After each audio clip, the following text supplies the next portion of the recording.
Every morning, a little girl gets up before the sun rises and heads to her master's field. From sunup till sundown, she works in the field.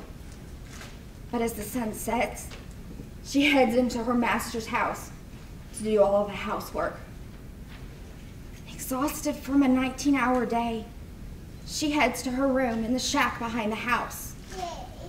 Around her ankles are the shackles her master has made her wear since she tried to run away. Trembling with fear, she lays in bed, listening to every sound, wondering, would it happen again? Would her master once again wake her from her sleep, only to rape her? Not sure what to do, she contemplates suicide. At least, if she were dead, the beatings, the rape, the torture, and the work would stop. We have all heard stories about slavery, and this little girl's story is an all too common description of slavery. Only it takes place now.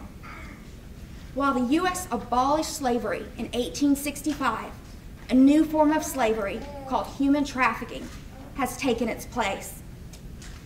At one point, I was like most of you. I had heard of human trafficking, but didn't really know what it was. Since then, I've spent countless hours researching the subject and learning as much as I could. Human trafficking is our generation's slavery. Today, we're going to look at exactly what human trafficking is, whom it affects, and a few things we can do to combat it. But if you want to learn about human trafficking, first you have to know what it is.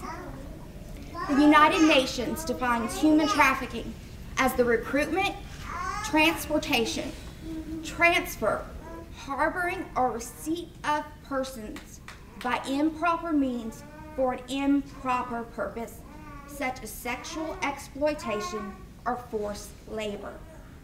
Now, that definition is pretty straightforward, but when they say the words improper means, they're referring to the use of deception, threat, kidnapping, fraud, or coercion.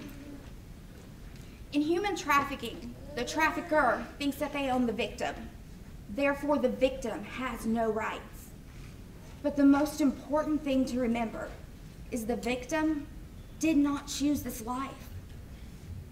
Now that you know what human trafficking is, let's look at who it affects. A victim of trafficking doesn't look a certain way or speak a certain language. A victim can be anyone. At this very moment, there are 27 million people living in slavery worldwide. In his book, Not for Sale, David Backstone states that the International Labor Office puts human trafficking at a $32 billion a year business. The only thing to make more money is drug or weapons trafficking. Some of you probably think, sure, it can happen in third world countries, but not here in the US. Unfortunately, you couldn't be more wrong. Conservative estimates say between 16 and 18,000 people are trafficked into the United States every year. And Americans, we are trafficked both within our own borders and internationally. In fact, the U.S. Justice Department has tried human trafficking cases in 91 cities across the United States.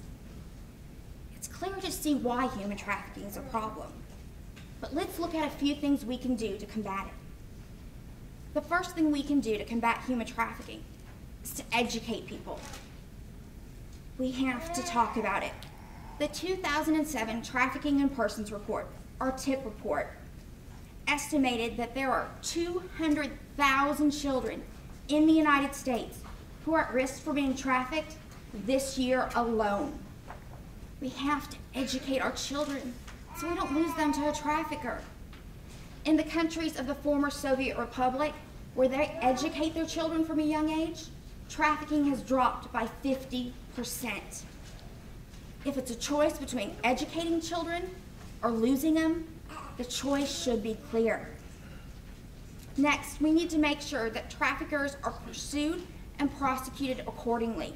In most places, someone who traffics drugs will serve more time in prison than someone who traffics a human being. Human life should be valued over that of drugs. I hope now you can see why human trafficking is our generation's slavery.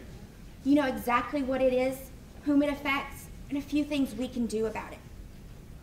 The United States abolished slavery in 1865. Our Constitution states, all people are created equal and free. Unfortunately, that's not a true statement right now. Millions of people around the world are owned. Slavery, unfortunately, is not a thing of the past. But hopefully, one day we will be able to say, all people are truly free.